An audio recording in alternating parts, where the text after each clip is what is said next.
السلام علیکم۔ انمتا وائس میں آپ کو خوش آمدید۔ آج کی میری یہ ویڈیو ایک ایسی بہو کی کہانی ہے جس نے اپنا تن من دھن سسرال کے نام کر دیا۔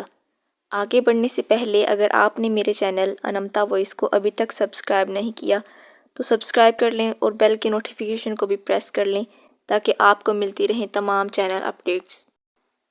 آج کا دن اپنی شروعات کے ساتھ ہی بہت تھکا دینے والا ثابت ہوا۔ میں ابھی فاخر کے اسکول سے واپس آئی تھی۔ آج ان کے اسکول میں پیرنٹس ٹیچر میٹنگ تھی۔ عاقب تو آفس کی مصروفیات کی وجہ سے جانا پائے، سو مجبوراً مجھے ہی جانا پڑا۔ 1:10 تھے جب میری واپسی ہوئی۔ کچن کا سارا کام چونکہ تو ہی پڑا تھا۔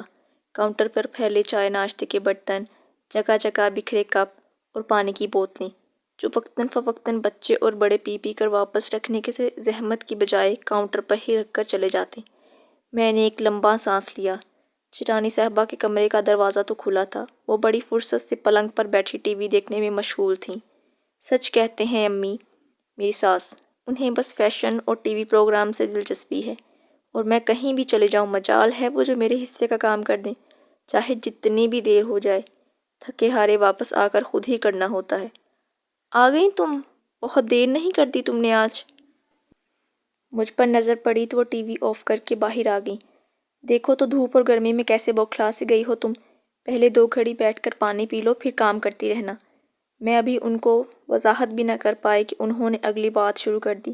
خیر، یہ تو ریحانہ بھابی کی پرانی عادت ہے بنا کہے مشورے دینے کی۔ میں کچن میں کھڑی کام کر رہی تھی اور ان کے چہرے پر ذرا بھی شرمندگی نہیں تھی۔ چھوٹے منہ بھی نہیں کہا کہ تم 2 گھڑی بیٹھ کر دم لے لو، میں کام کر لیتی ہوں۔ لیکن ایسا کیوں کہتی وہ؟ اگر سمیٹنا ہوتا تو پہلے نہ سمیٹ لیتی۔ پر ان کے نازک مزاج کو کہاں منظور تھا اپنی جان کو جوکھوں میں ڈالنا۔ جب سے میری شادی ہوئی تھی انہوں نے ہر کام سے ہاتھ کھینچ لیا تھا۔ گھر کے بہت سے کاموں کے علاوہ ساس سسر اور دیور کے ذاتی کام بھی میں ہی نپٹایا کرتی تھی۔ بھابی ایک وقت کا کھانا بنا لیتی، وہی احسان ہم سب پر کافی ہوتا تھا۔ میری ساس کو کچھ سال پہلے فالج کا اٹیک ہوا، جس کے بعد وہ مکمل طور پر بستر کی ہی ہو کر رہ گئیں۔ ایسے میں ان کی دیکھ بھال، پرہیزی کھانا، فزیو تھراپی اور ان کی روزانہ پریکٹس کے لیے میں کیسے وقت نکالتی تھی وہ مجھے ہی پتہ تھا۔ اور اوپر سے بھابی کے طنز، کیسے سوکھ کر کانٹا ہو گئی ہو، ذرا بھی پہلے جیسی نہیں۔ دیکھو تو آنکھوں کے نیچے کیسے گہرے سیاہ حلقے پڑ گئے ہیں۔ بھابی کی یہ باتیں سن کر میرا آئینے میں دیکھنے کو بھی جینا چاہتا تھا۔ 2 اسکول جانے والے بچوں، شوہر، ساس سسر اور دیور گھر کی ذمہ داریوں نے میری تمام توانائیوں کو نچوڑ کر مجھے ادموا سا کر دیا تھا۔ سچ عائزہ، ان گھر کے چکروں میں تم نے خود کو کھپا کر رکھ دیا ہے۔ وہ ہر وقت مجھے احساس دلاتی یا شاید ورغلانا چاہتی تھیں۔ کیا ملے گا تمہیں ان فالتو لوگوں کی خدمت کر کے؟ کیا پایا تم نے مفت کی ملازمہ بن کر؟ وہ منہ بنا کر کہتیں اور چلی جاتیں، اور میں دیر تک کڑتی رہتی۔ آخر مجھے کیوں سناتی ہیں؟ خود تو کسی کام کو ہاتھ نہیں لگاتی، اوپر سے مجھے بھی تنقید کرتی رہتی ہیں۔ میں اکثر خود سے الجھ پڑتی تھی۔ ایک دن میں نے اپنے ڈریسنگ ٹیبل کی طرف نگاہ دوڑائی۔ وہ بہت سونی سونی سی لگی، جبکہ ریحانہ بھابی کی سنگار میز ہر وقت 16 سنگار کے تمام تر لوازمات سے سجی رہتی، جن کا استعمال ان کی روزانہ کی روٹین کا حصہ تھا۔ وہ خود پر بہت توجہ دیتی تھیں، اس لیے ہر وقت وہ چمکتی ہوئی نظر آتیں۔ حالانکہ میری طرح ان کی آنکھیں بڑی نہ تھیں اور نہ ہی رنگت، بس سب ان کریموں کا کمال تھا۔ میں نے اپنی شکل کو دیکھا، مرجھایا ہوا چہرہ، پھیکی رنگت اور بجھی بجھی آنکھیں۔ میں نے آہستہ سے اپنے چہرے پر انگلیاں پھیریں۔ سچ کہتی ہیں بھابی، میں نے بہت کچھ گنوا دیا ہے۔ ایک انجانا سا بوجھ میرے سینے پر آ دھرا۔ میں خود سے نظریں چرا کر باہر نکل آئی، جہاں ریحانہ بھابی کھڑی جوس بنا رہی تھیں، وہ بھی تازہ پھلوں کا۔ میں خود پر ضبط کے بند باندھتی امی کے لیے پرہیزی کھانا تیار کرنے لگی۔ پھر ابو کی پسند کی کھیر بھی بنانی تھی۔ میں نے ایک برتن میں چاول بھگو کر رکھے، فاخر کے لیے نوڈلز بنا لیے اور ساتھ میں گھر والوں کے لیے سبزی کا سالن۔ میں نے خود کو دیکھا، میں وہاں نہیں تھی، میری جگہ تو بلکہ ایک مشین تھی جس کے 8 ہاتھ تھے اور جو ایک وقت میں 4 کام نپٹا رہی تھی۔ سالن تیار کر کے ابھی میں نے آٹا گوندنا شروع ہی کیا تھا کہ ابو نے پکار لیا، بیٹا ظہر کا وقت ہو رہا ہے، میرا سفید کرتا استری کر دو۔ ان کی بے وقت کی فرمائش سن کر میرے ضبط کی حدیں ٹوٹنے لگیں، لیکن میں خاموشی سے ہاتھ دھو کر آئی اور آخر قربانی کا بکرا میں ہی کیوں بنی ہوئی ہوں؟ بھابی بھی تو ہیں جو سسرال میں دھڑلے سے رہ رہی ہیں، کسی کی کیا مجال ہے کہ انہیں کوئی کچھ کہہ جائے؟ یہ سارا قصور میرے والدین کی تربیت کا ہے، انہوں نے مجھے نہ کہنی نہیں سکھائی۔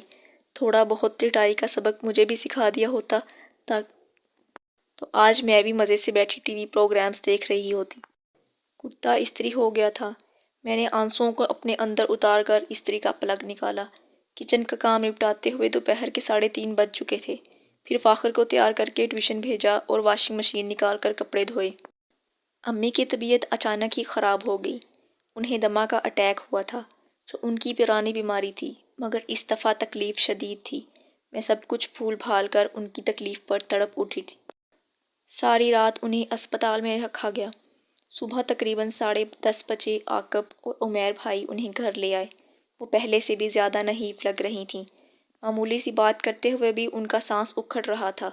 سب نے انہیں منع کیا کہ وہ کوئی بات نہ کریں، سکون سے رہیں۔ آپ آرام کریں، آپ کی صحت کے لیے آرام بہت ضروری ہے اماں۔ ریحانہ بھابھی نزاکت سے تاکید کرتے ہوئے اپنے کمرے میں چلی گئیں۔ حسب سابق سب کچھ مجھے ہی دیکھنا پڑا۔ گھر کی ذمہ داری، بچوں کے 100 کام اور ایک بیمار کی ذمہ داری جان کو کتنے عذاب میں ڈال دیتی ہے وہ میں خوب محسوس کر رہی تھی، مگر میرے ماتھے پر ایک بھی بل نہیں تھا۔ ہیرا ہے ہیرا، میری چھوٹی بہو۔ امی کے پیر دھلوانے کے لیے میں ٹب میں نیم گرم پانی لے کر آ رہی تھی جب ان کی آواز نے میرے قدم روک لیے۔ وہ عیادت کرنے والی آئی ایک پڑوسن سے مخاطب تھیں۔ خدا اسے 2 جہان کی خوشیاں دے۔ نہ جانے اللہ کو میری کون سی نیکی پسند آ گئی جو اتنی گنوں والی بہو میرے نصیب میں لکھ دی۔ ریحانہ سے تو مجھے کوئی امید ہی نہیں۔ اس قدر کاہل اور ڈھیٹ ہے کہ مت پوچھو۔ سارے والدین کی تربیت ہوتی ہے، سمجھداری، متانت، فرمانبرداری، رکھ رکھاؤ اور اخلاق۔ کون سی خوبی ہے جو آئزہ میں نہیں ہے؟ اگر آج میری سگی بیٹی بھی ہوتی تو شاید اتنا صبر اور حوصلہ اس میں بھی نہ ہوتا۔ شاید وہ بھی میری اتنی خدمت نہ کر پاتی جتنی کہ آئزہ کر رہی ہے۔ بے اختیار میری آنکھوں میں آنسو آ گئے۔ جہاں امی کے لفظوں نے میرے مان و رتبے کو بڑھا دیا، وہیں اپنی جگہ میں شرمسار بھی تھی۔ تھوڑی دیر کے لیے ہی سہی، ریحانہ بھابھی کی باتوں کی وجہ سے میرے دماغ میں خناس بھر گیا تھا جو امی کی باتوں کے اثر سے زائل ہونے لگا۔ کاش میں انہیں بتا پاتی کہ بے شک میں نے خود کو گھر کے کاموں میں کھپا دیا ہے اور اپنی خوبصورتی کو بھی ضائع کیا ہے، لیکن بدلے میں مجھے بہت کچھ ملا بھی تو ہے۔ کسی کا فخر، کسی کا مان، ماں باپ کی تربیت و پرورش کی سرخروئی اور اچھے لفظوں میں اپنا تذکرہ۔ یہی تو ہوتا ہے حاصل زیست۔